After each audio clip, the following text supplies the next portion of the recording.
Smith Show coming at you as I love to do. Every weekday afternoon from 1 p.m. to 3 p.m. Eastern Standard Time over the airwaves of Sirius XM. Mad Dog Sports Radio, the number to call up as always is 888 Mad Dog 6. That's 888-623-3646. My honor and privilege to be with you on this day, the 13th of July, 2016. I couldn't wait to do today's show. I absolutely positively could not wait to do today's show. The only regret I have about this day in the year of 2016 is that my main man, Skip Bayless, the man I did First Take with for 3 years, my brother from another mother, who I loved and lived to torment each and every single weekday morning from 10 a.m. to 12 noon, is no longer with me. I'm on vacation, that is true. We would not have been on First Take Live, that is true. But if I were off and Skip Bayless happened to be in studio, I would have come off vacation, just to go on the air with him today.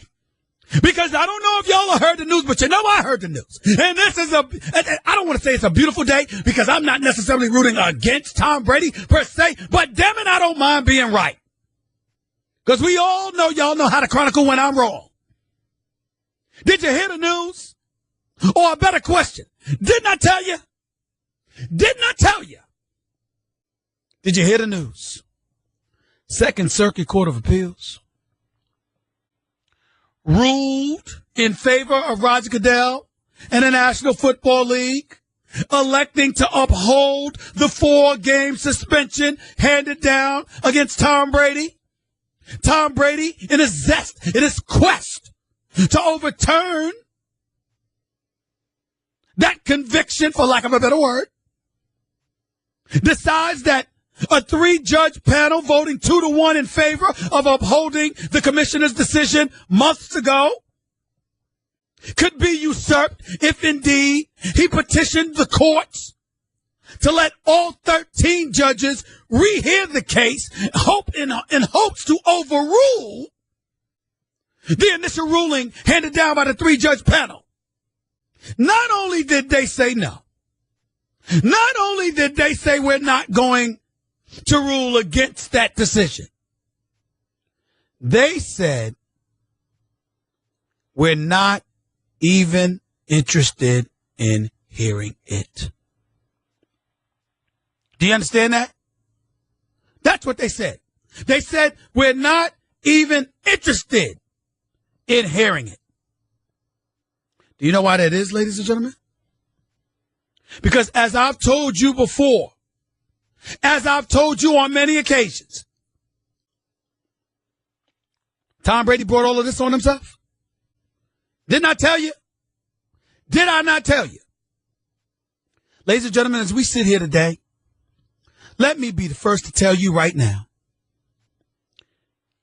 Tom Brady is not going to win this case. Now, a miracle could happen and he could end up winning. That is definitely possible. But it is highly unlikely. Do you know why? Because this case stopped being about Deflategate a long time ago. Don't y'all get it? Don't you understand what's going on? Don't you understand how this ruling has something to do with everything that's going on in the world today, including unarmed individuals getting shot by cops?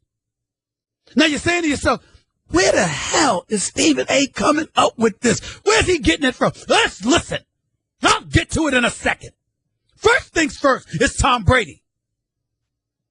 I tried to tell y'all. First of all, let me be clear. He never should have been suspended for 4 games. This is much ado about nothing. I don't give a damn if in that championship game a couple of years back, Tom Brady was throwing Nerf footballs. He waxed the Indianapolis Colts. When the New England Patriots destroyed Andrew Luck and the Indianapolis Colts in that AFC championship game, don't give me anything about deflated footballs. I don't give a damn. So it was much ado about nothing. But please understand, that's missing the point. Here's what you need to realize. Tom Brady was arrogant. Tom Brady was uppity. Tom Brady was selfish. And in the end, he brought all of this on himself. Ladies and gentlemen, Tom Brady is one of the top 2 quarterbacks of all time. As far as I'm concerned, he's the only one who warrants comparable mentions to the great Joe Montana. Tom Brady has won 4 Super Bowl titles. Tom Brady is a perennial championship contender. Tom Brady is the best quarterback of the modern day era. That includes Peyton Manning and Aaron Rodgers. I don't think he's got better talent than Aaron Rodgers, but he does have better results, and I got to give that to him. Tom Brady is also a virtual paragon of virtue when it comes to the NFL.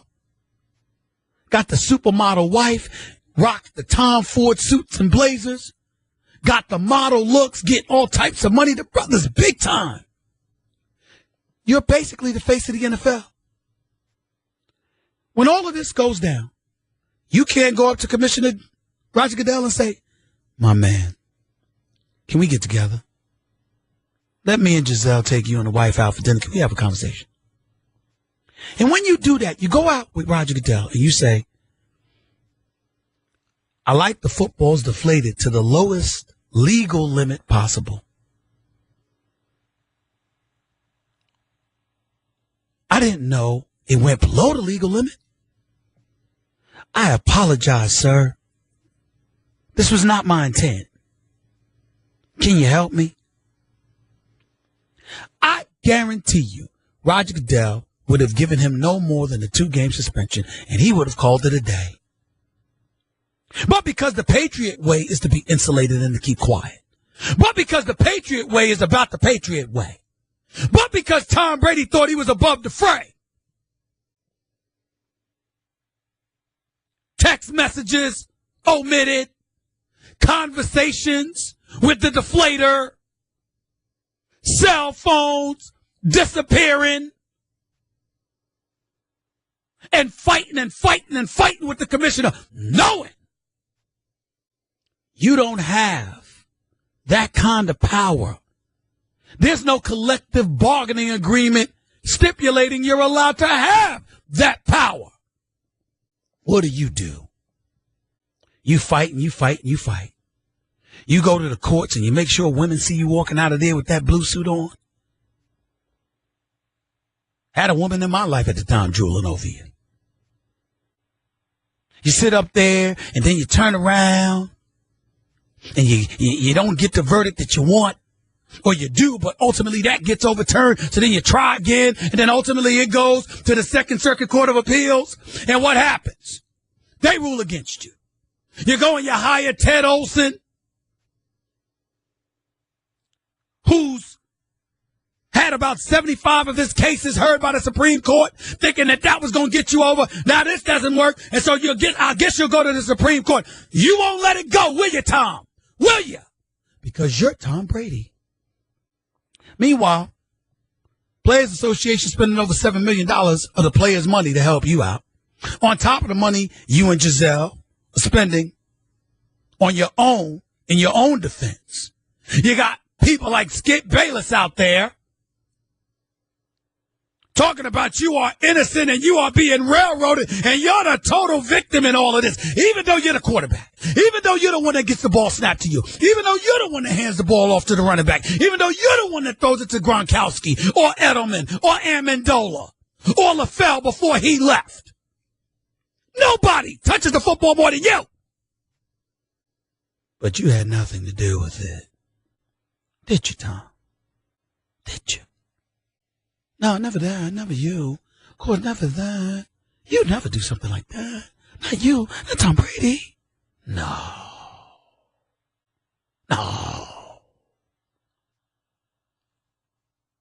So what happens? You continue to fight. All the while, because you are convinced and hell-bent on believing that it's all about you. It's no longer about you, Tom. It's about the league. It's about the courts not wanting to usurp the authority of collective bargaining agreements, not wanting to open Pandora's box and have a whole bunch of players flooding the courts with paperwork in more cases because this serves precedent. Do you have any idea, ladies and gentlemen, what audacity it takes for a United States citizen, even one the magnitude of Tom Brady, to go before the courts for a second time and to ask them to ignore a decision made by 3 of their contemporaries and request to have it heard by all 13 judges on the Second U.S. Circuit Court of Appeals? Do you realize what arrogance that involves? Do you realize how bold, how audacious you have to be to think that you could try to pull that off? And what do you think it says, ladies and gentlemen? That the court said, we won't even listen to your case. What they're saying to Tom Brady is that it's not about the deflated footballs anymore. It's about our system of justice. What we have instituted and what we are not willing to circumvent and navigate ourselves around for the purposes of you. That is what happened, Tom Brady. That is why you have no choice now but to go to the Supreme Court, and good luck with that, or accept your penance. Because right now, if you're Roger Goodell, you don't bend, you don't break, you don't fold, you don't let this go. Because this man fought you this hard, now's the time where a message has to be sent. You have to make sure, in emphatic fashion, I might add, that under no circumstances will we ever allow anybody to think that they can circumvent the authority of the National Football League if they are a player in the National Football League. DeMaurice Smith and the Players Association may not have told you this. Let's also mention George Atala, because we all know he loves his attention. So let's make sure we give him a little bit of love, too. Because God forbid that he doesn't get his name mentioned, that he isn't in the public eye, that he isn't a headline. You know, the number 2 to DeMaurice Smith at the NFL Players Association. We want to make sure we mention George Atala, because we know he likes his attention. Where are they now? What recourse do you have? You going to go to the Supreme Court? Go. I'm not even saying you can't win. It's possible, Tom Brady, because it's you. You could win. But what are your odds? What are your chances? Didn't I tell you? Didn't I tell you? If y'all sit up there and you watch Def Comedy Jam, remember when the late Bernie Mac was alive, God rest his soul? Didn't I tell you? Didn't I F and tell you? Didn't I tell you? Take it as I ain't gonna cuss. You get the picture. Tom Brady, this is how it goes. Even you, arguably the greatest ever, doesn't get to usurp the authority of the collective bargaining agreement. Instead of fighting next time so hard, maybe you should tell DeMaurice Smith and the Players Association to do everything that they can to make sure that Roger Goodell doesn't have this power in their next collective bargaining negotiations about 4 to 5 years from now. You'll have a better chance then. You got less of a chance now. 888 Mad Dog 6 is always the number to call up. That's 888-623-3646. That's always the number to call into the Stephen A. Smith Show right here on Sirius XM, Mad Dog Sports Radio, Sirius XM, Channel 82. Want to get into is on a far more sour note.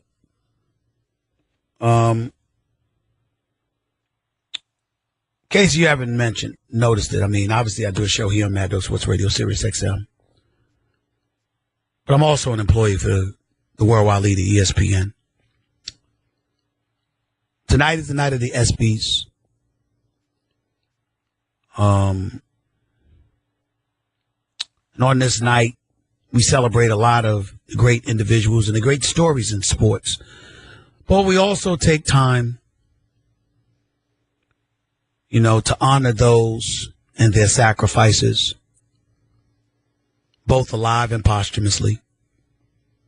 And of course, we never fail to recognize the late Jimmy Valvano, the Jimmy V Foundation, the efforts put forth by the great Dick Vitale, and so many others in our collective fight against cancer. You see the stories out there. Cancer seems to be winning a hell of a lot more than it's losing. Lives of many, many great, great people throughout the years have been taken from us. In all honesty, I sit here before you today with a touched heart, heavy in a lot of different ways, because I'm going through some things right now with my family. The greatest human being that I have ever known. The woman I love more than anybody in this universe. God's greatest gift to me personally is my mom. She's alive today, but she's been battling cancer for the last 4 years. And it's been a tremendous battle. Several surgeries. A couple of years ago, before I started this show, I had to rush to the hospital. And if I hadn't gotten my mother to the doctor in time, they say she would have been gone by the end of that weekend. I cannot tell you what a day like today means to me, to know what ESPN is doing. I cannot tell you what a day like today means to me when people who are friends of the ESPN family, the professional athletes and beyond, who contribute to the cause and generating funds for cancer research to help fight in the battle against cancer. Listening to Jim Kelly on the air today, listening to Nick Saban on the air today, listening to George Karl, the now former coach for the Sacramento Kings, listening to Jimmy Valvano's brother speak about the foundation and all the tremendous effort that he's put forth. I'm not there because I had a family emergency and I had to come back from L.A. today in regards to my daughter, but thank God she's fine. But I tell you that a day like today is something that we should all take a moment to really think about long and hard.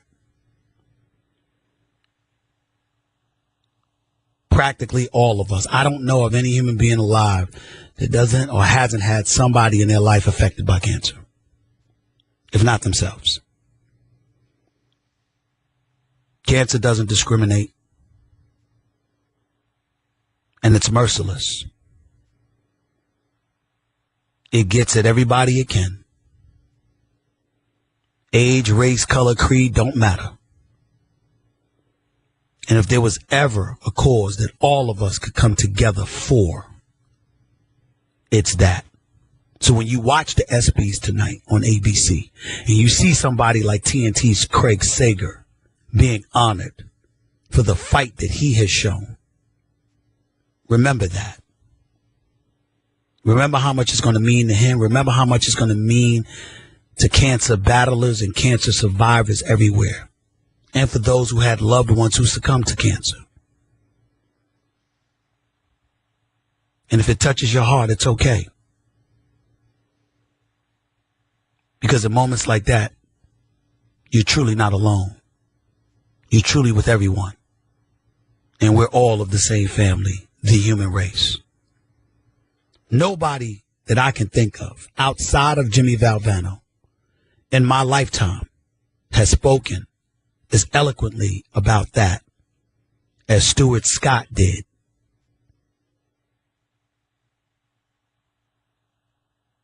A couple of years ago. At the ESPYs, being honored for his struggles, his battle, his fight, and just as equally important, his greatness as a broadcast journalist. Personal friend of mine, wonderful, wonderful brother, an inspiration to any father out there, because my God, if there was ever a man that loved his daughters more than Stuart Scott, I want to meet him because I don't think that's possible. Spoke at the ESPYs 2 years ago, before passing away in January of 2015. To be at his funeral, very, very sad moment. But somewhat relieved nevertheless because of how hard the struggle was for him.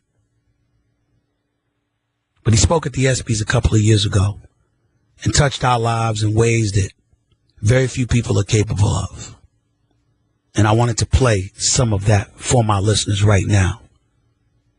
Stuart Scott, 2 years ago at the ESPYs, teaching us all what courage is all about. Take it away, Nuno.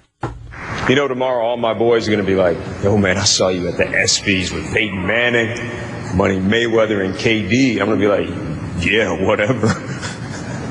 Jack Bauer saved the world, and he introduced me. 24 is my favorite TV show of all time, so Kiefer Sutherland, thank you very much. I am very honored.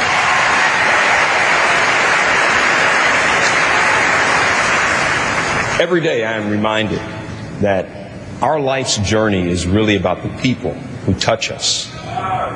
When I first heard that I was going to be honored with this reward, the very first thing that I did was I was speechless, briefly. I've presented this award before. I mean, I've watched in awe as Kay Yao and Eric LeGrand and all these other great people grace this stage. And although intellectually I get it, I'm a public figure, I have a public job, I'm battling cancer, hopefully I'm inspiring. At my gut level, I really didn't think that I belonged with those great people. But I listened to what Jim Valvano said 21 years ago. The most poignant 7 words ever uttered in any speech anywhere. Don't give up. Don't ever give up. Those great people didn't. Coach Valvano didn't. So to be honored with this, I now have a responsibility to also not ever give up. I'm not special. I just listened to what the man said. I listened to all that he said, everything that he asked of us. And that's to build the V Foundation. And let me tell you, man, it works. I'm talking tangible benefits. You saw me in that clinical trial. Now, here's the thing about that.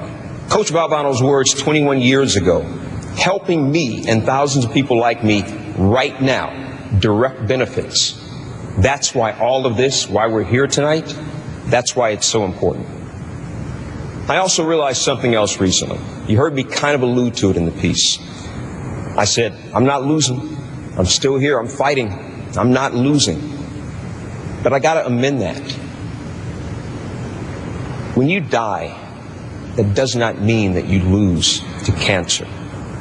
You beat cancer by how you live, why you live, and in the manner in which you live.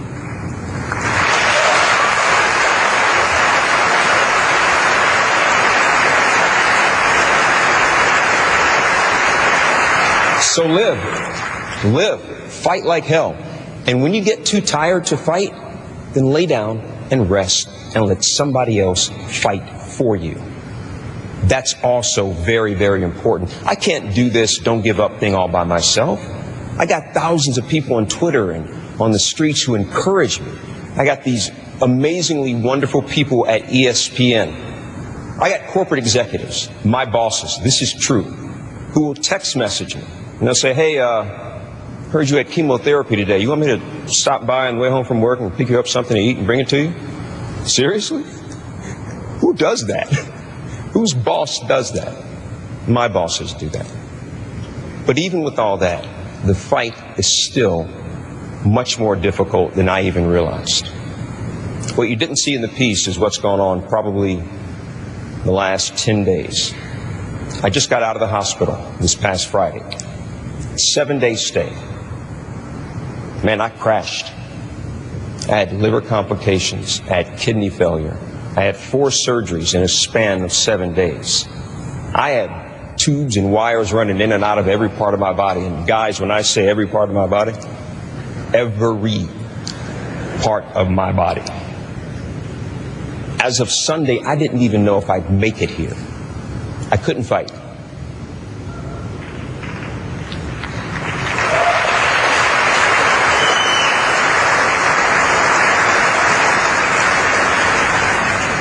The doctors and nurses could. The people that I love, my friends and family, they could fight. My girlfriend, who slept on a very uncomfortable hospital cot by my side every night, she could fight. The people that I love did last week what they always do. They visited, they talked to me, they listened to me, they sat silent sometimes, they loved me. And that's another one of the components of the V Foundation. This whole fight, this journey thing is not a solo venture. This is something that requires support. I called my big sister Susan a few days ago. Why? I needed to cry. It was that simple. And I know that I can call her. I can call my other sister Cynthia, my brother Stephen, my mom and dad, and I can just cry. And those things are very important. I have one more necessity. Yeah, it's really two. Two very vibrant, intelligent, beautiful young ladies. The best thing I've ever done, the best thing I will ever do, is be a dad to Taylor and Sydney. It's true.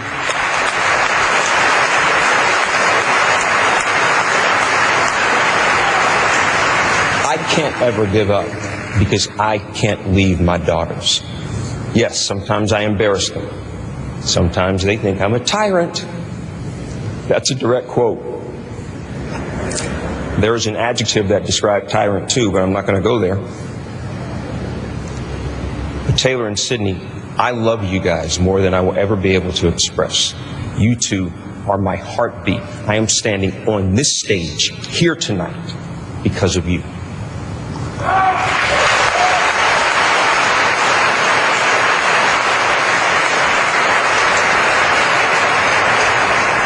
My oldest daughter, Taylor, I wanted her to be here, but college sophomore, summer school, second semester, starting this week.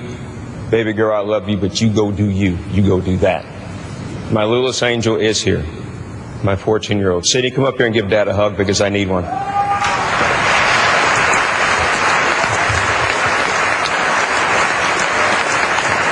I want to say thank you, ESPN. Thank you, ESPYs. Thank all of you. Have a great rest of your night and have a great rest of your life.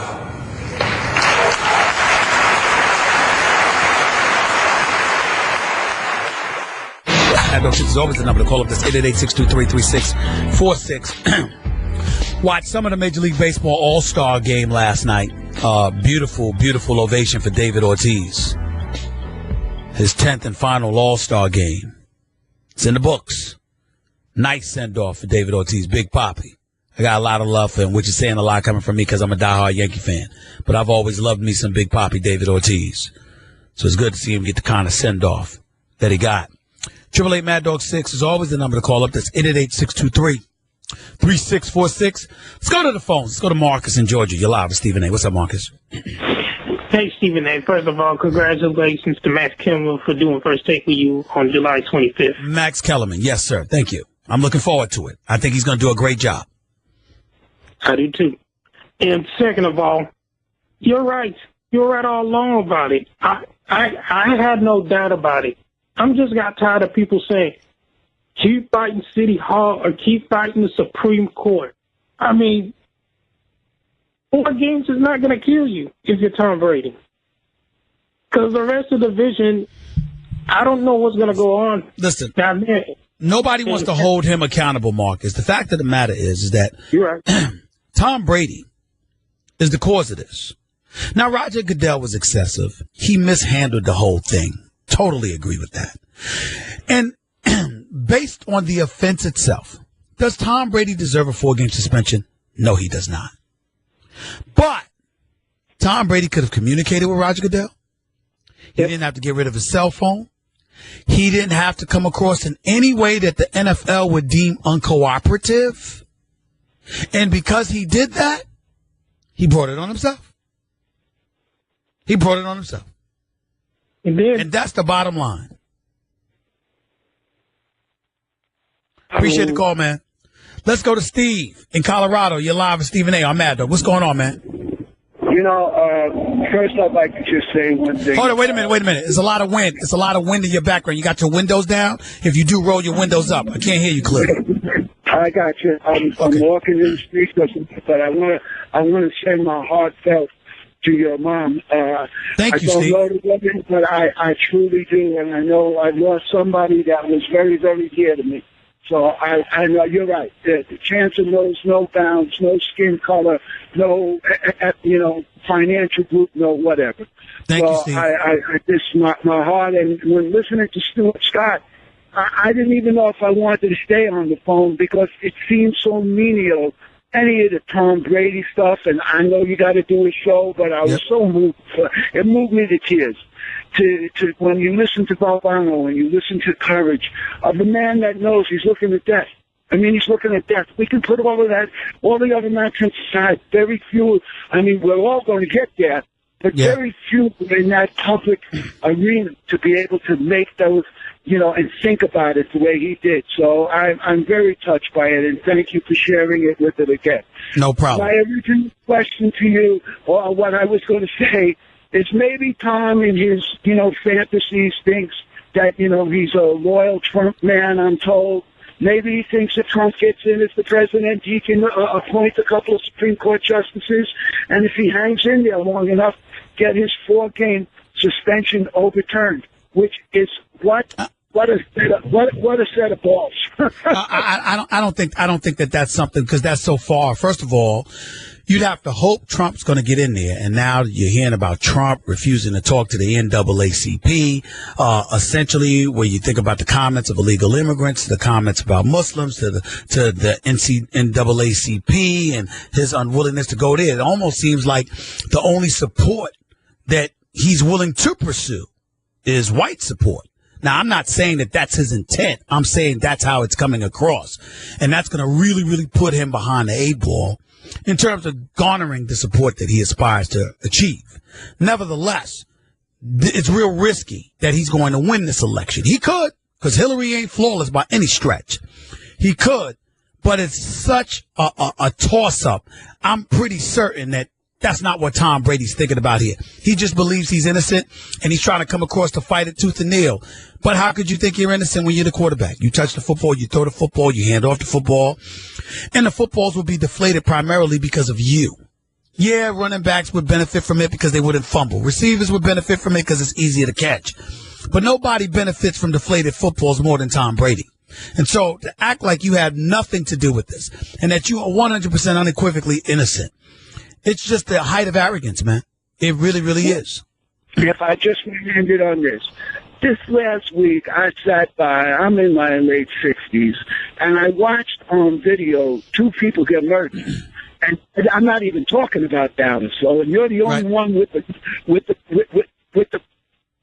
I don't know, to be able to even talk about it the way you do.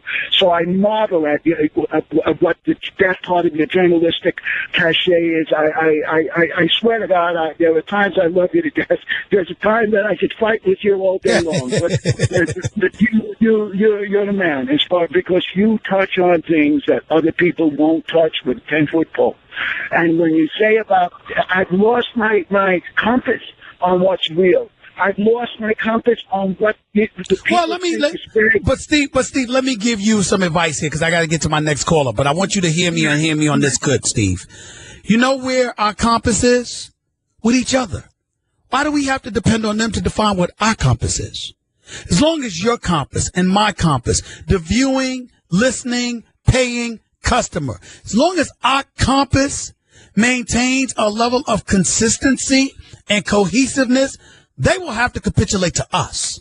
We won't have to capitulate to them. Remember that. Appreciate the call, Steve. Thank you so much for calling, and thank you for your kind words. BB in Tennessee, you're live with Stephen A. on Mad Dog. What's up, BB? How are you? Hey, how you doing, Steve? I want to talk about Tom Brady, but first I want to commend you on the topics that you bring to us and give us. That speech by Stewart, man, I'm going to tell you, it touches me every time I hear it. I lost my wife at the age of 35. She was 33 to cancer. Oh, man. I lost my father a few years ago to cancer. So it touches me, and I'm sorry to hear about your mom.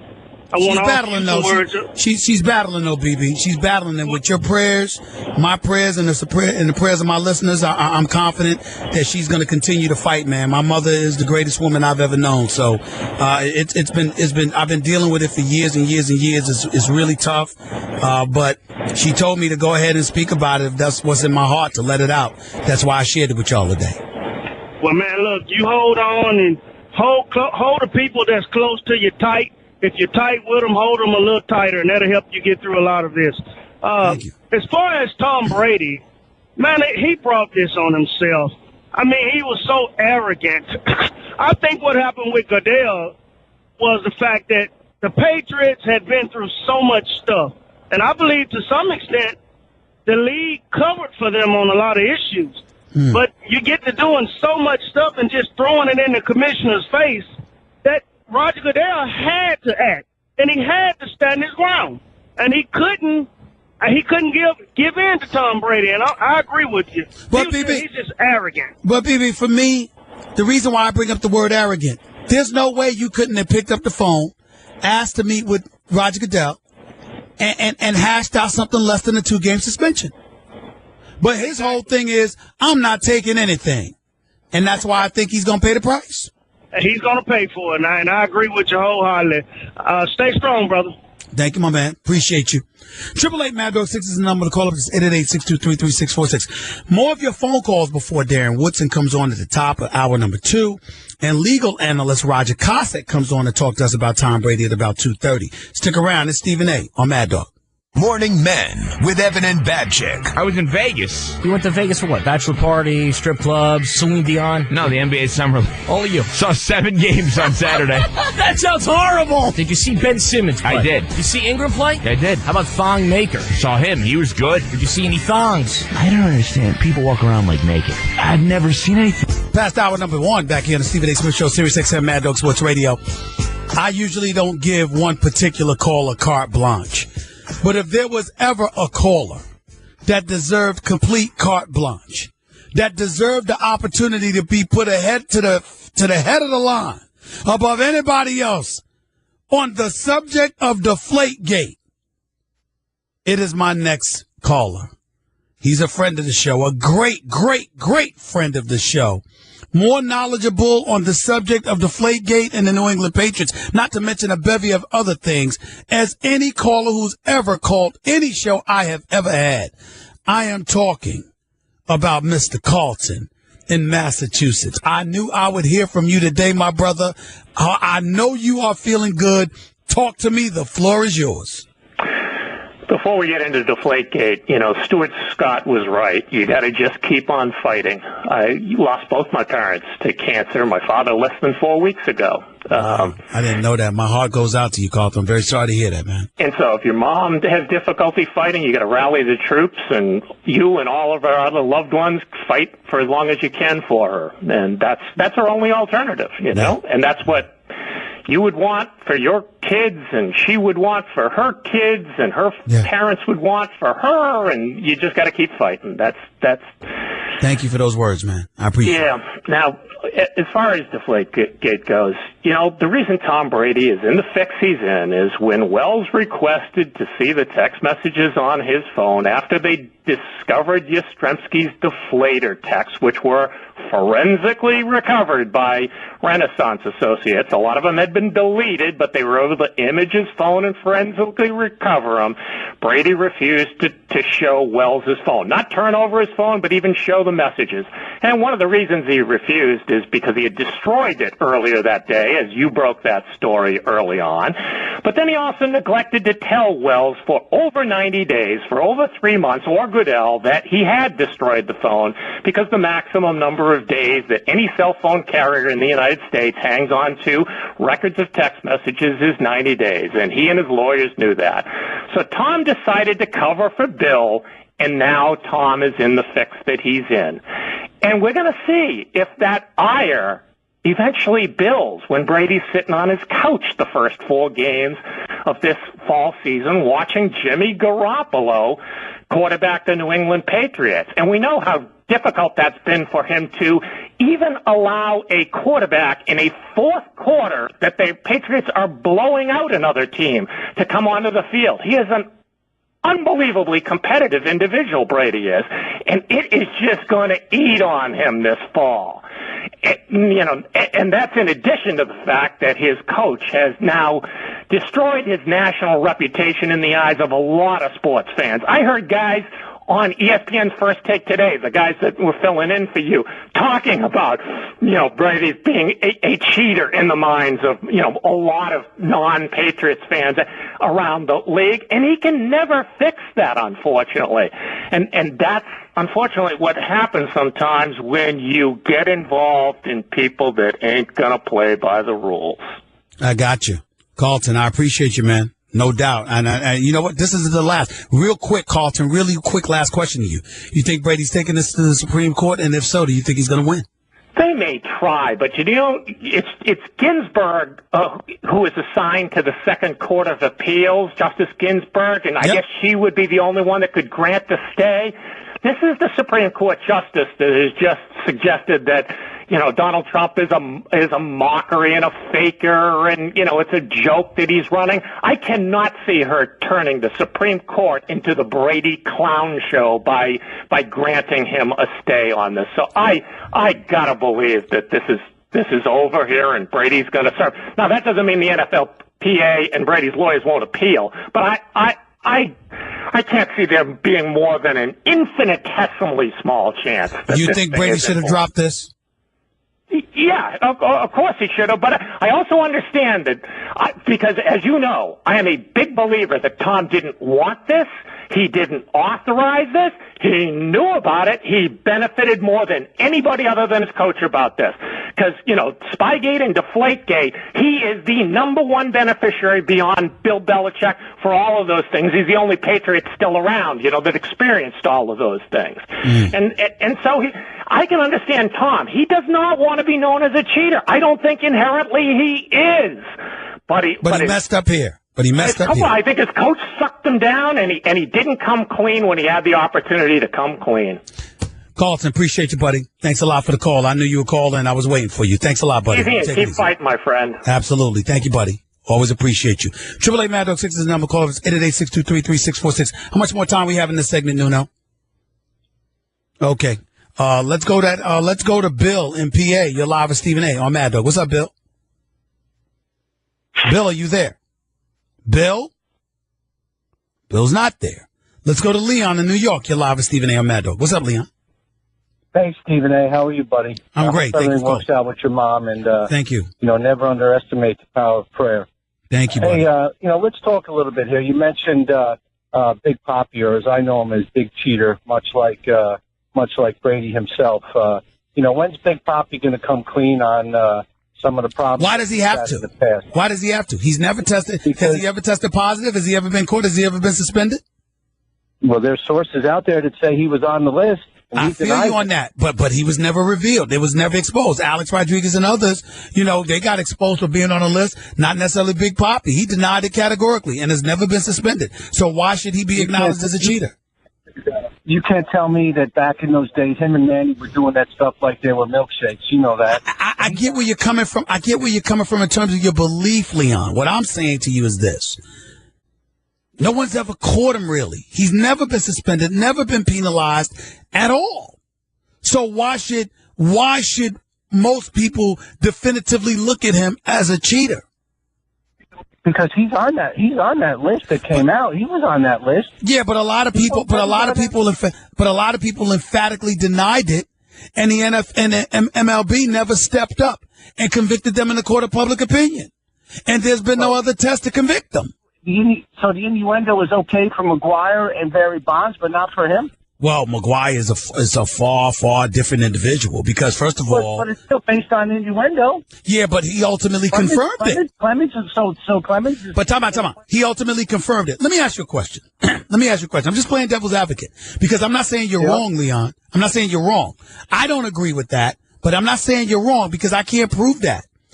But my point to you is this. If you're going to emphatically deny something, don't you do it like Big Papi has done? As opposed to Mark McGuire going before Congress talking about, I'm not here to talk about the past?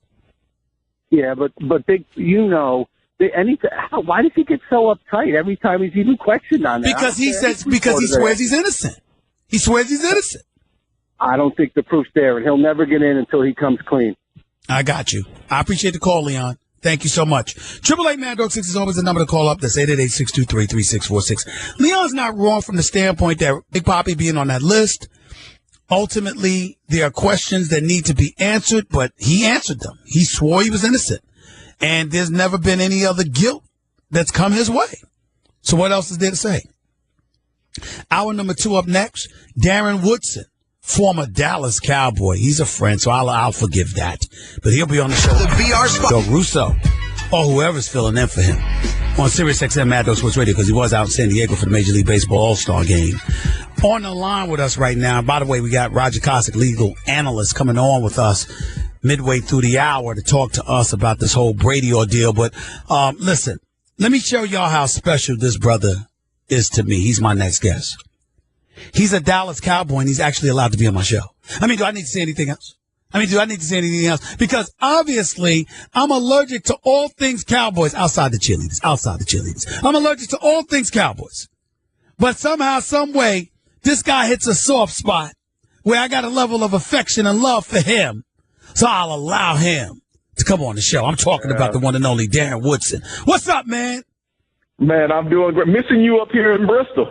I'm walking by the set. You nowhere to be found. Man, I told y'all, man, after the NBA, Darren, I got to confess to you, man, after the NBA Finals was over, I have never been that tired in my life.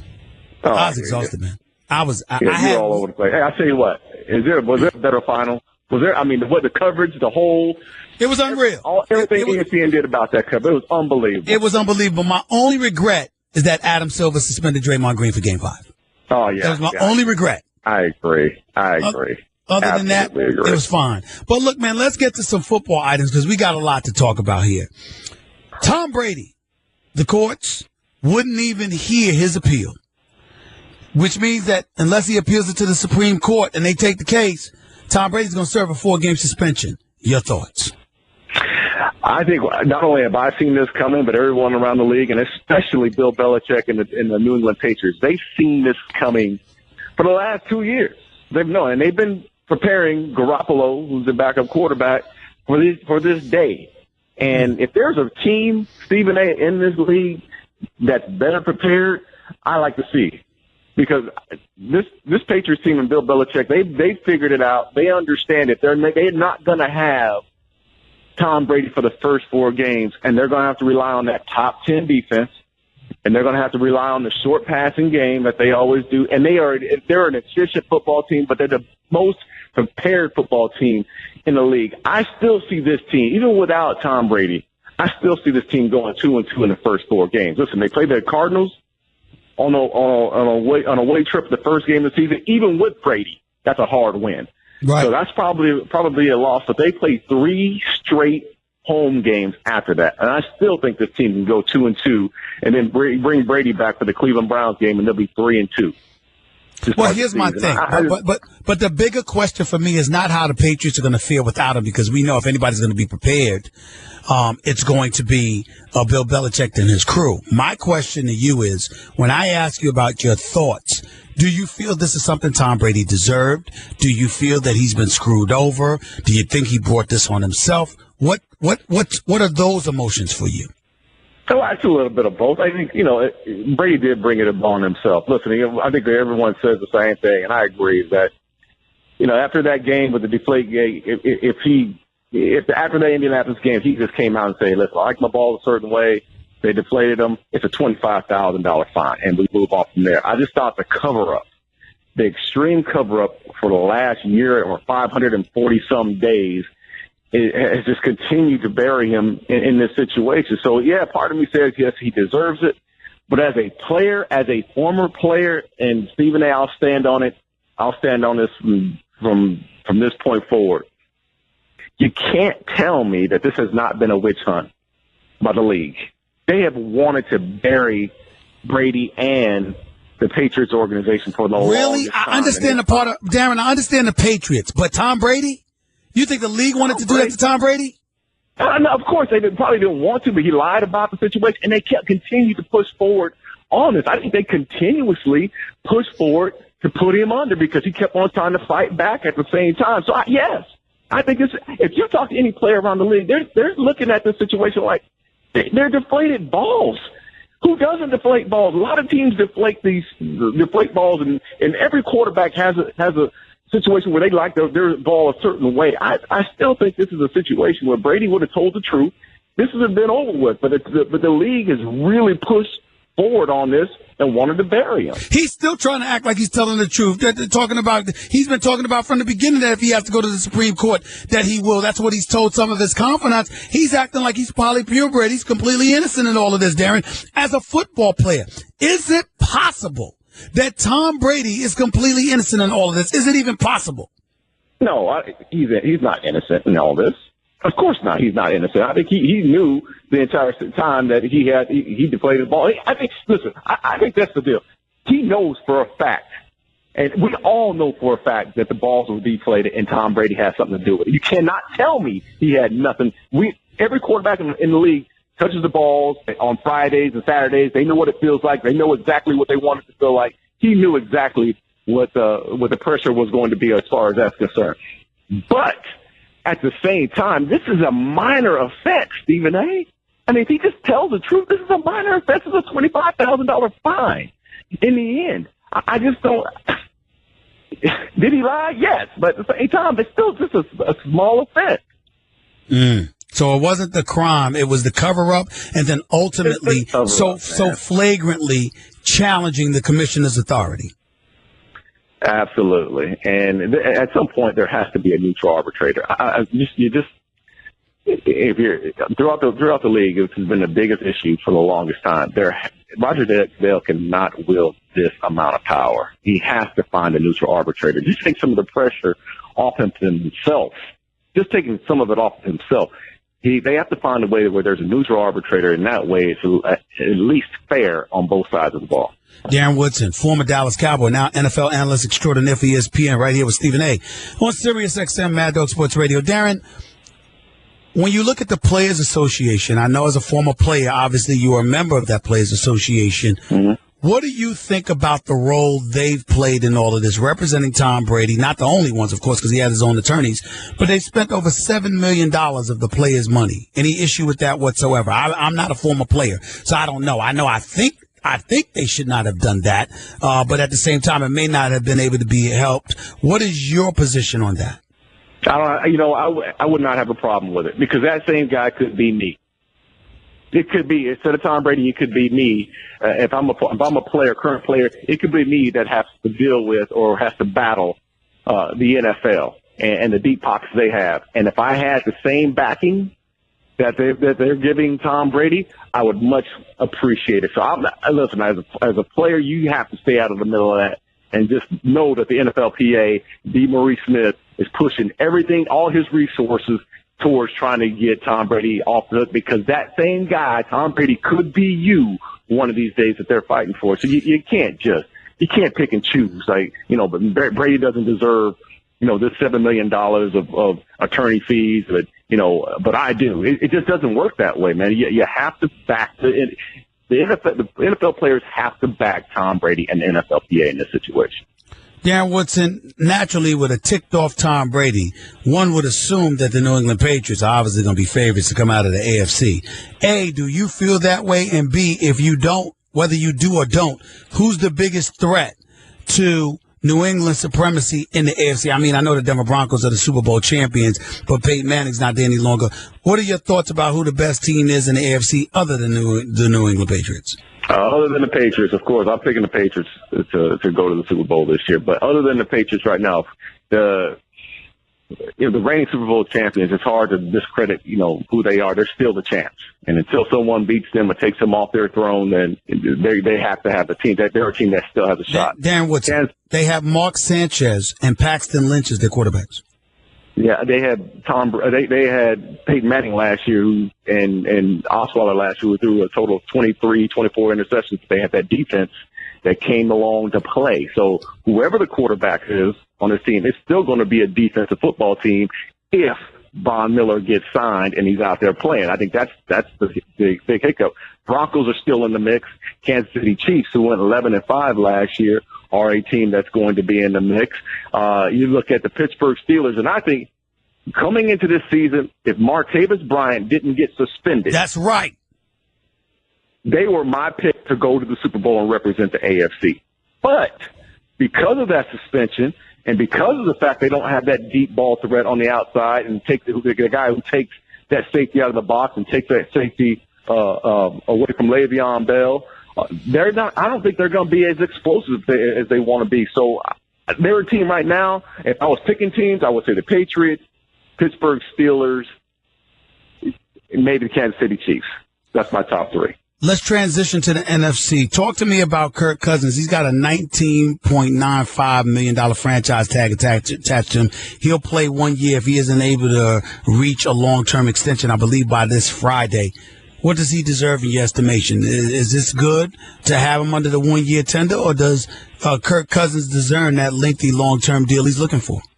Well, I think his body of work was only a year, and less than a year, less than a half of a season, as far as him being, the top-notch quarterback that he was at the end of the season. I think the Redskins are looking for him is to duplicate what he did last year. If he can duplicate that, put more in as far as having more of a body of work, then yes, you pay him that long-term deal. But right now, listen, Kirk Cousins is not complaining. He's sitting there yesterday. I'm watching a video of him driving his Astro van around, and this is the guy that was making $650,000 last year. Now he's making $19 million with a franchise tag. I don't think I would be complaining much either, and understanding that I haven't put in that much work.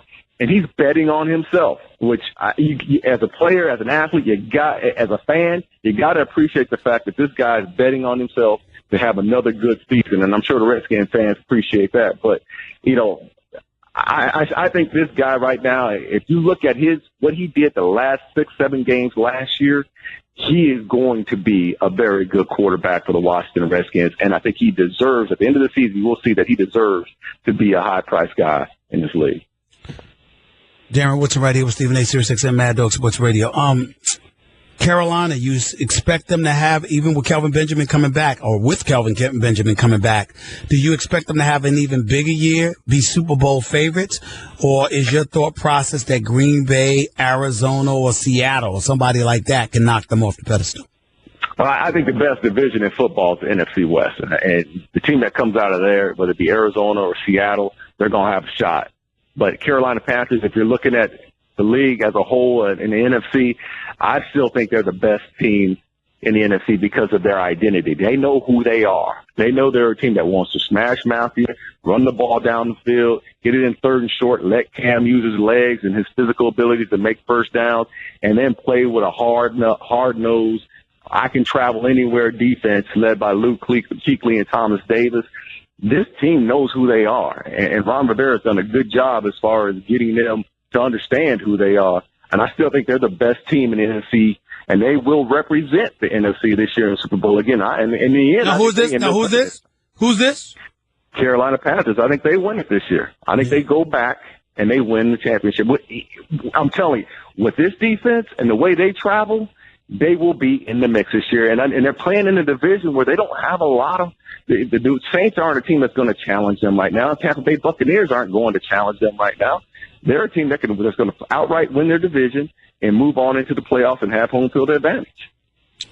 Before I let you go, I'm on vacation. I'm minding my business, and I flick the channels and I see, the beautiful Molly Curran, my host on First Take. Who did a great job. Well, first of all, there's no surprise there because long before she was doing First Take, she was doing NFL. That girl knows her football. Make no mistake about that. I was happy to see her on that show. But I must ask you, she sat up there and talked about the Dallas Cowboys being an accident waiting to happen. And it was somebody to her left that actually said that, forget Stephen A. He's a hater. Was that you? Was that you talking about me, man? That would have been me. What's wrong with you, man? Hey, listen. The question was this, and you know what? When she asked the question, I saw your face when she asked the question. So that's why I had to go at it that way. She said, "Look, worst to first. Who's going in the NFC East? Can the Cowboys go from worst to first?" And I said, "You absolutely right. They can go from worst to first." Well, that ain't saying much in the NFC East, Darren. That ain't saying much. What do you want, a cookie? She asked the question, and I said, absolutely. They are. I said it too. Personnel they have. I said it too. I said it too. So you assumed that I didn't. You assumed I did not. Let me tell you something, Darren Woodson. I'm going to miss my man Skip Bayless. That's my brother from another mother, man. I'm going to miss him. Yes. But with him gone, who has the reins now? Oh, you've always had the reins. You in a world of trouble. I return July 25th to First Take, a week from Monday. Do you have any idea how much trouble you in, man? Any idea? I'm going on the show tomorrow. I'm going to go and sit in your chair tomorrow. What? You're not allowed to sit in my chair, Darren. You are not allowed to sit in my chair. Don't you dare. Don't you let me see you sitting in my chair tomorrow. You're going to be in trouble, man. Chair tomorrow. All right, man. Take it easy, man. I love you. Same here, bro. Love you, bro. Appreciate it. See you in about a week. The one and only Darren Woodson for the Dallas Cowboys, former Dallas Cowboy, now analyst extraordinaire for ESPN right here with Stephen A. Sirius XM. Mad Dog Sports number 2, back here on the Stephen A. Smith Show, Sirius XM Mad Dog Sports Radio. 888 Mad Dog 6 is always the number to call up. That's 888-623-3646. Back to the phones we go at 888 Mad Dog 6. That's 888-623-3646. Who do we have on the line, Nuno? Richard in Tennessee, you're live with Stephen A. on Mad Dog. What's up, Richard? Hey, how's it going, Stephen? I'm great. Talk to me.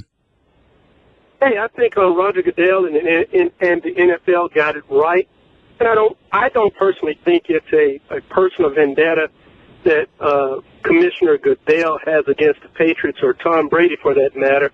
I think it's truly his efforts to protect the brand and the. Well, we're beyond the point. We're beyond the point where we're talking about people's intent. Right, what this is about is the bottom line is the league is going to protect their power. They're not going to allow even the great Tom Brady or any player for that matter to compromise their cachet, their power, their clout. They're just not going to let that happen. I look at it from a paying fan for the past 20 years, and I emphasize paying because I've paid for several tickets. I've paid for a Super Bowl ticket. I've paid, to subscribe to the Sunday NFL ticket, and the NFL prices aren't cheap. I say all of that because never once in buying any of these things as a paying fan did I ever think the integrity of the league was compromised by a player or a specific team. If Goodell allows that, be it by Brady or any other player or team, I think that starts to compromise the appeal to people who fall in the demographics like I do, where we pay for our tickets. I would love to have a career where I had easy access to free NFL tickets. It really wouldn't matter to me because it's not affecting my pocket. But when it affects my pocket and I'm looking at a product, then I start to scratch my head and say, it's not an even playing field here. I'd rather direct my money to something else. So once again, if you're going to protect, Stop. I'll let you go on long enough. Why are you acting like you would depart from the NFL when we both know better? Yeah, we would. In America, where you going? Where you going, Richard? Yeah. Let me ask you this. Let me boil it down to this. All right, hurry up. Hurry up. Go ahead. You're a man of finer male haberdashery. You're familiar with Salvatore Ferragamo. And yes. You know, they demand high prices for their product. If you start to hear that they are cutting corners, not giving you the quality craftsmanship that you're paying for, you tell me you're going to go ahead and pay $1,000 for a pair of shoes when you know that well, let me answer that question. The answer would be contingent on what's better out there. If there's nothing better out there, I might not have a choice. The fact is, there is better out there. And because of that choice, I'm able to part ways. But where are you going to find another product as large and as interesting, as compelling, that has the pulse of the people in this nation, in the world of sports, the way that the NFL does it in this day and age? Where? To answer your question, I could see myself going from a paying fan, not getting the NFL ticket, not buying a Super Bowl ticket, to just watching whatever games are being broadcast in my region. I would redirect the $5,000 to $8,000 that I would spend in a year on the NFL to something else. Fine, that's you. You'd be one out of a billion. I ain't trying to hear that. Appreciate the call. Martin in Connecticut, you're live with Stephen A. What's up? Hello, Stephen A. I just wanted to tell you, Stephen, I'm so glad you're back from vacation. I was detoxing when you were away, man. You can't be going and leaving me like that. Well, listen, I'm gonna be on vacation next week too, and then after that, I'll be back for good. Commend you for what you do. I mean, I know there's a lot of serious things going on, and every now and then, entertainment have a way of somewhat taking us out of that, so we can have a peace of mind in some aspect of the word. But I like the way that I don't always agree with you. I agree with you more times than not. But the reality is that I commend you for the way that you are objective with everything that you do, even like having a Dallas Cowboy on your show and Darren Woodson, when the reality is you're not a Cowboy fan. And lastly, I want to say, as a minister in Hartford, Connecticut, I definitely am praying for your mom and all those who are struggling with cancer and other ailments, because I think right now our society and our nation, we all can use some prayer. So thank you for all that you do. Be blessed, brother, and continue to do what you do. I can't wait for you to come back from vacation next week. God bless. Thank you, my brother. Thank you so much. Kenny in Texas, you're live with Stephen A. on Mad Dog. What's up, Kenny? Hey, Stephen, how you doing today? I know, all right. I need you to turn down that the window or whatever noise is in that background, okay? I need you to get rid of that. Go ahead. I just switched over from speaker. Hey, real quick, I'm looking at all the protests, right, about the Blue Lives Matter, the Black Lives Matter, and all this, right? And I'm watching, the WNBA, the women, they protested the Black Lives Matter stuff, right? And the cops, they wouldn't do the game. Now, you look at that and you see, white women, black women, they all protest together. Now, Carmelo Anthony and a few other black athletes, they're the only ones that have spoken up about all the stuff that's going on. There has not been but one white male athlete that has spoken up about any of this the entire time. And I wanted to know what you thought about that. Well, what I would say is I understand, because it's by and large considered a black problem. When you hear black folks complaining about the police and police brutality, on its face, I understand it. But what I would like to tell a lot of white folks out there is this. During the civil rights movement, when black folks were marching, and obviously in an effort to gather our civil rights, voting rights, etc., there were white people marching with those black folks to help black America be treated as equals. They were adamantly against the violation of civil rights at the expense of African Americans. They were very disgusted by the things that were transpiring against the black community. And they spoke up about it in a variety of ways. And that assisted black people. And so what I would say to those white folks out there who are silent is that those of you who agree with black folks, speak up and speak out the way that folks before you did as well from your own community. But when you hear these teams, they say how they're a family and all this other nonsense, but you only see it in women's sports that they all together on all these issues. In male sports, you don't see that. You don't see the white athlete and the black athlete together, or like battling. Well, let's say this. You remember when that stuff went on at the University of Missouri? Yes. And the whole football team came together, black and white. Right. The coach was white. He joined them. College. Right. That's college. They don't have anything to lose in college like they do in the pros. Right. They have the money. There's another thing you need to take into consideration as well.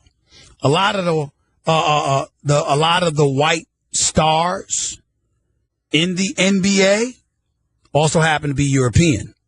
So a lot of them may not relate to what's going on in America. They got their own issues where they are. You got to take that into consideration too. Yeah, I've seen overseas there are Black Lives Matter supporters in every other country on the news. Okay. So you're saying that they should speak up more. Fair enough. But why they don't do it, I don't know. I'm just speculating. Never thought to ask them. In all fairness, never thought to ask a white athlete, why are you not speaking up on behalf of black folks who are suffering? Never thought about it. Just being real with you. 888-MAD-DOG 6 is the number to call up. That's 888-623-3646. Legal analyst Roger Kosek is coming up next to talk to us, teach us all a thing or two about this whole Tom Brady fiasco with the Deflategate. Stick around. It's the Stephen A. Smith Show, Sirius XM, Mad Dog Sports Radio, Channel 82. Mad Dog Sports Radio. Sports Bite. Tom Brady's hopes of playing the first 4 games this NFL season may come down to a Supreme Court appeal. That's after a federal court said today it would not reconsider its April ruling that Roger Goodell could suspend Brady for Deflategate. If Brady does appeal, I respect the NFLPA's ability to appeal if they chose to do that. They did. That's a matter for the lawyers. We'll see how things progress. That's what Goodell said in May. Today, the Players Union said it was disappointed. What others are saying, you can hear right now on Sirius XM NFL Radio Channel 88. The Oklahoma City Thunder already lost Kevin Durant. Now, it may part with Russell Westbrook. Some GMs are telling Howard Beck of Sirius XM NBA Radio and Bleacher Report that the Thunder is likely to trade Westbrook, and a likely landing place would be the Celtics. The Warriors' Draymond Green predicts his assault case in Michigan will be resolved rather quickly. He was arrested Sunday after a fight outside an East Lansing restaurant. At the Las Vegas Summer League, Warriors coach Steve Kerr told Sirius XM NBA Radio that Green is indispensable. We'd be dead in the water without Draymond. We need his fire. We need his energy. He's a phenomenal player. As good a two-way player as there is in the league, in my opinion. The guy guards 1 through 5. It's amazing. His edge, his fire, his talent, we have to have it. And I think his challenge this year is, can you walk the line without crossing it? To football, Alabama lineman Cam Robinson and defensive back Hootie Jones will not be suspended for their gun arrests this offseason if they continue to change their behavior. That's what Coach Nick Saban said today at SEC Media Days. You can hear more about what's going on there in Hoover, Alabama right now on Sirius XM College Sports Nation, Channel 84. For Mad Dog Sports Radio, I'm Ron Flatter. You're listening to the Stephen A. Smith Show.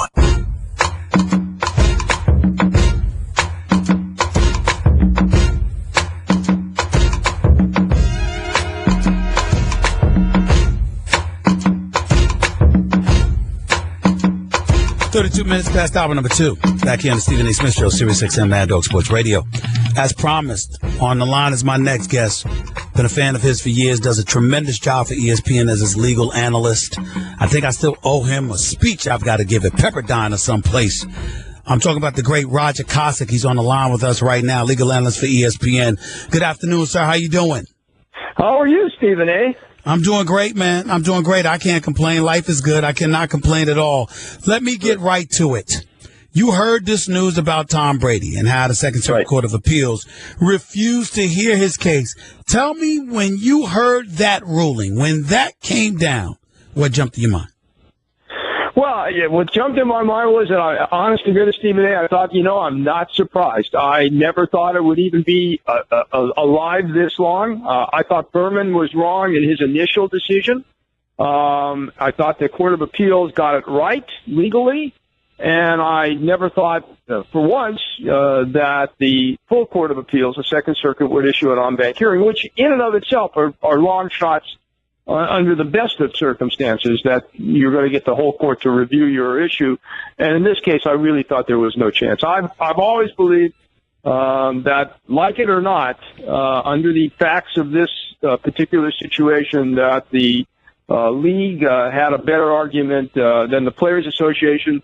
You might want to feel for the Players Association. You might have some feelings one way or the other, but in terms of just looking at the law and what the law is, I've always felt that the league was going to win this thing.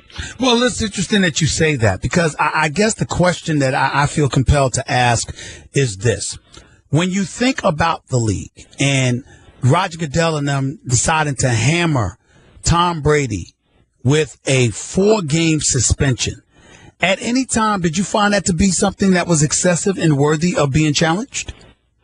Well, here's what I thought, Stephen A. And I tried to say it earlier, I want to separate how I might feel personally from how I might feel, how I am as what my job is as a legal analyst, to know what the law is, to have an understanding of the way the law works in these situations, and to come up with that kind of answer. Now, if you want to ask me how I feel about it personally, I can tell you that I thought it was heavy-handed. I thought Goodell's handling of the appeal was one-sided. I thought it wasn't if you objectively look at it, I would say it's probably one of the more unfair procedures that I've ever come across.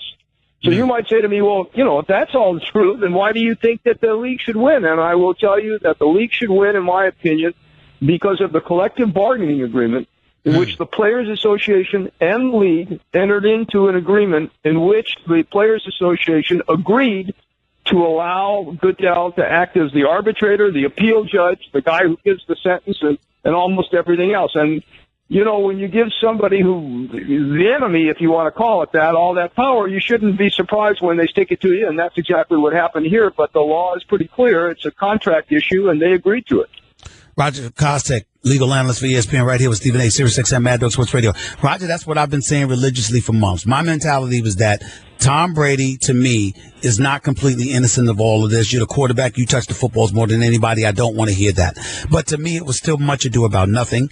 I didn't think a 4-game suspension was warranted by any stretch. But I thought that the moment he was so dogmatic in his approach in challenging the league's authority, that's where he steered all of this wrong, because they had the collective bargaining agreement. And once you challenged that power, it was no longer about the Deflategate. It was definitely about the league making sure that a precedent was not going to be set here in terms of somebody circumventing their power. Am I right in basically analogizing that way? Absolutely, Steve. Look, let's just go back and sort of recreate some facts here.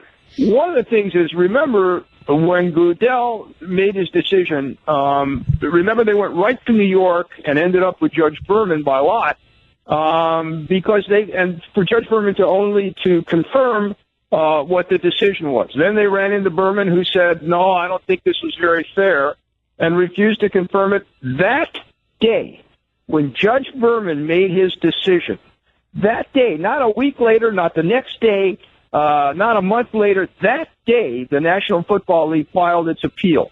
They felt, to the Second Circuit, they felt they were right. They felt they had the facts on their side and the law on their side, and they weren't going to mess around. Now, talking to lawyers, nothing ever gets done that day. You always got to talk it over, bill a few hours, see what's going on. Not in this case. They filed that appeal that day. The National Football League felt from day one that they, right or wrong, they had the power. Now, you might say, people ask me, well, why would anybody agree, why would the Players Association ever agree to give the National Football League, to give Goodell this kind of power where he can be the arbitrator and the appellate judge and the guy who gives out the sentence? Well, if you think about it, It makes perfect sense. What is the global issues for the Players Association? It's money, right? Show me the money. But, try and get a guarantee, get better pensions, better per diem, all things that have to do with money, no-cut contracts. When you think about it, decisions having to do with players who get in trouble, discipline problems, what is there? Maybe 7, 8, 10 a year. It's maybe 0.1% of 1% of the full player membership. It's just not very many people. So they're talking, when they negotiate, they talk about money. When the league says give and take, but we want this power for discipline, you can see what happened. That the Players Association said, okay, you can have it, gave him this incredible amount of power, and he used it. And the courts essentially are saying we're not going to usurp that power because to do so, we're involving ourselves in collective bargaining negotiations, opening a Pandora's box for others to come through the door to try and usurp the authority of the National Football League, and we just don't want that. Is that what you conclude? That's exactly right. And let me just tell you, quote from you, the original Second Circuit opinion, in which the two judges it was a 2-to-1 opinion, and they favored the league. And they said, it's not up to us, and I'm paraphrasing a little bit, it's not up to us to decide if this is a good bargain or a bad bargain, meaning that part which gave Goodell all that power. It's only up to us to say that when the parties agreed to it and signed the contract, they must have agreed to it at that time. And so it's not up to us to rewrite the collective bargaining agreement. Roger Kosek, legal analyst for ESPN, right here with Stephen A. Sirius XM, Mad Dog Sports Radio. With that being said, what recourse does Tom Brady have now? As far as I'm concerned, he only has one left. That's to go to the Supreme Court.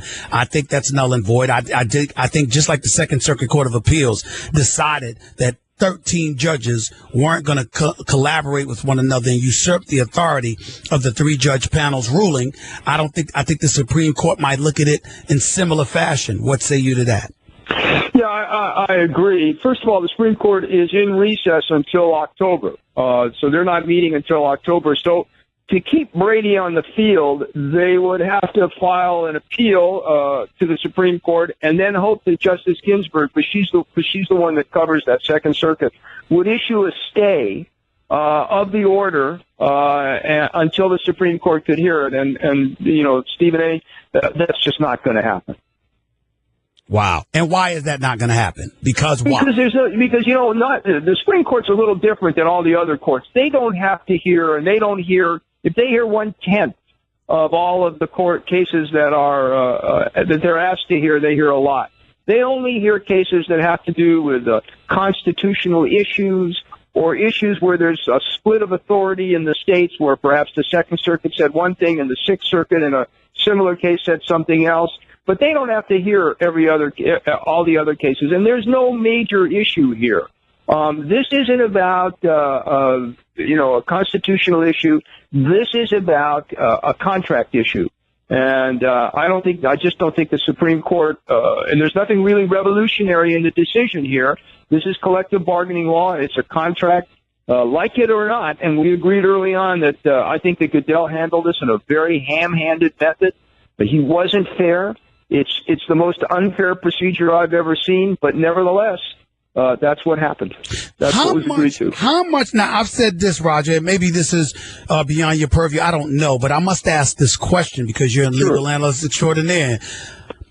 Roger Goodell's relationship with DeMaurice Smith is well chronicled. It's not that great. The executive director of the Players Association and the commissioner of the National Football League, everything is a damn legal battle, for crying out loud.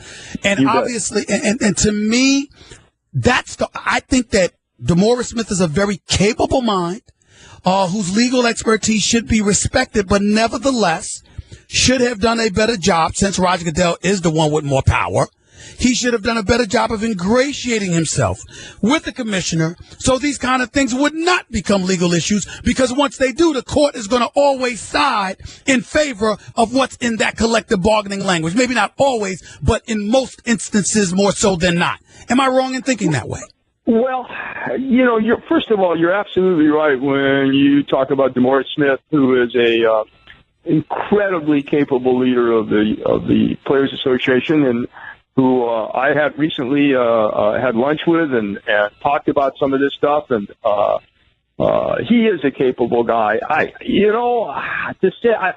can't say that I agree that if somehow DeMaurice Smith would have made nice with Roger Goodell, this wouldn't have happened. I just see these two guys as they're, Stephen A., I see it as in a traditional labor management relationship. This could be General Motors and the union and the president of General Motors. I mean, at the end of the day, there's one side that represents management, and that's Roger Goodell, and who wants management to make as much money as possibly can. That's his job. I don't have any problems with that. And he, therefore, favors management and represents management. Roger Goodell, works for the owners. DeMaurice Smith works for the players. They are on direct opposite. There are things sometimes where they can work them out, and there are things sometimes where they just can't work them out, and they're not going to be friends. And I don't think that this is one of those things. I just think this was one of those times. I think, it blew up. I think that when Brady ditched the phone, I think that I know that the league looked at that like in some ways he was thumbing his nose at him. And I think that the league had felt that they had been pushed around behind this labor contract for a long time. That, you remember there were all these cases in which the Players Association would run to court. They'd get a favorable ruling from the judge. They had that judge out in Minnesota. And I think that the league just said, this is the one where we're drawing a line in the sand. We're not backing up. This is the one, and we're going down on this one or we're going up on this one. And that's why I pointed out to you that the day that they lost in front of Berman, they filed that appeal within 2 hours because they were not going to go accept it without a fight. And I think this was one of the ones where the league was just drawing a line in the sand. Last question, Roger. New precedent set here, or the same old precedent is still in existence? The NFL has the power. The players do not. Get used to it because that's the way it's going to be, and that's the way it's going to stay. I think that you can generalize that for most issues until I think, it's that DeMaurice Smith has a very difficult, but this is your time. Look, Stephen, this is a union that has a lot of issues. When you have a playing career, an average playing career or earning career of 3.5 years, the last thing you're thinking about is not playing, striking, or not earning money because you're going to be out of there by and large in 3 years. A lot of guys last longer, but a lot of guys last shorter. It wouldn't be 3.5 years. So as the president of that union, what's the greatest power you have? You have the ability to say, boys, either you see things differently or my guys are not going to work today. I think DeMaurice Smith is in a very difficult position. I think the union it's almost impossible to get people to go to strike. I think the owners know that. I know the owners know that. And when you don't have the artillery that the other side has, you're in a tough position. Roger Cossack, always appreciate your expertise, sir. Thank you so much for taking time out to come on the show. Really appreciate it. My pleasure, Stephen A. Take care, buddy. The one and only Roger Cossack, legal analyst for ESPN, right here with Stephen A. Sirius XM, Mad Dog Sports Radio, 888 Mad Dog 6 is always the number to call up. That's 888-623-3646. Your phone calls to close out the show in a minute with your boy, Mad Dog Style. Mad Dog Unleashed. Kevin Durant, who I used to love. With Christopher Russo. This idiot. Because Jerry West picks up the phone and says you get better shots here, Kevin Durant decides to go play for the Golden State Warriors. Oh, my God almighty. You got to be kidding me. This is what you want to do now? You're that desperate? Can't beat them? Join them. There's nothing I hate more in sports, and that's what Durant did. Hour number 2 back in. Stephen A. Smith Show, Sirius XM, Mad Dog Sports Radio. To the phones we go before we get on out of here. 888 Mad Dog 6. That's 888-623-3646. Make your points real quick because I ain't got all day. Because we got to get to Mad Dog Russo's afternoon drive show at the top of the hour. But I'll listen to what you have to say. Just make it quick and concise. To the point. Martin in Connecticut, you're live with Stephen A. What's up? Raymond in Virginia, you're live with Stephen A. What's up? Trevor in New York, you're live with Stephen A. What's up? Hey, Stephen A. I'm going to keep it short. I'm at work. I honestly just want to say thank you. I appreciate everything that you talk about, not even today, but for years. Not just the Black Lives Matters, but for years you've been touching on these subjects on First Take with Skip Bayless. I appreciate every time he takes his stance and gives his views on it as well. Do you? Oh, by the way, that's not going to change because with Max Kellerman there now, it's basically my show. That Skip is gone now, and obviously I picked Max, and Max is a great addition, and he won't be shy nor scared about touching those issues either. So don't expect it to change in that regard. We're coming. Thank you. I appreciate that. When I heard that it was going to be Max, I can't tell you how overjoyed I was. I was nervous who was going to take that place, and you picked perfectly, Steven. Me and you agree almost 99.9% of the time. But yeah, I really appreciate that, and just keep doing the good work, man. Thank you so much. I appreciate it, buddy. Thank you. Really appreciate that. Kenny in Pennsylvania, you're live with Stephen A. What's up, Kenny? I got a question on Kevin Durant and this free agency thing. Sure. First of all, I'm glad you cleared up the comparisons between LeBron's free agency and Kevin Durant's. Okay. Now, secondly, with Adam Silver coming out and kind of admitting openly his distaste for it, what do you think is going to be done in the collective bargain agreement, to prevent it from happening again? Well, I think there's too much money for either side to lose and walk away. I don't believe there'll be another lockout. If there is another lockout, then Michelle Roberts, that's not going to be a good situation for her. The only thing that she could do, the best thing that she could do is decertify. Because by decertifying, that could put the league behind the eight ball. But outside of that, cats are going to lose money, hundreds of millions of dollars that they'll never recoup. And so they can't let that happen. With all this TV money out there, you got to also understand that the NBA has been very skilled in doing what they're doing. Anthony Davis, $145 million. Mike Conley Jr., $153 million. Kevin Durant, $27 million per. The money that's being doled out there, the dollars that these guys are signing for, the $118 million James Harden has signed for, whatever. When you have a small cadre of individuals getting this exorbitant amount of dollars, well, you got a problem there. On one hand, they could hold out, but then do they want to miss out on that money? On the other hand, there are others who ain't getting paid those kind of dollars. And do they want to miss the opportunity to get paid? Because their window of opportunity in terms of them being in the league are slim to none. Because they're not superstars. Those are the kind of things. So without literally going about the business of dividing and conquer, by virtue of what's happening right now with the league and their willingness to spend money on these players, you're essentially dividing and conquering. Because they're not going to be able to stay together but so long without being willing to cost themselves. And guys ain't going to be so willing to cost themselves with all of this money available to them. Because remember, the league still gets paid by the networks in the event a lockout takes place. It's the players who don't get paid. The league still gets paid. Now, one more question. Yep. What happens to KD's legacy if he don't get it done in Golden State? It's a disaster. I can't even put into words to you how bad that would be. Because you made that sacrifice. For what? I mean, he's got to win a championship. He's got to win the championship. And even then, in the eyes of some, he ain't going to be recognized as a true champion because you jumped on the bandwagon of a champion, as opposed to building one yourself.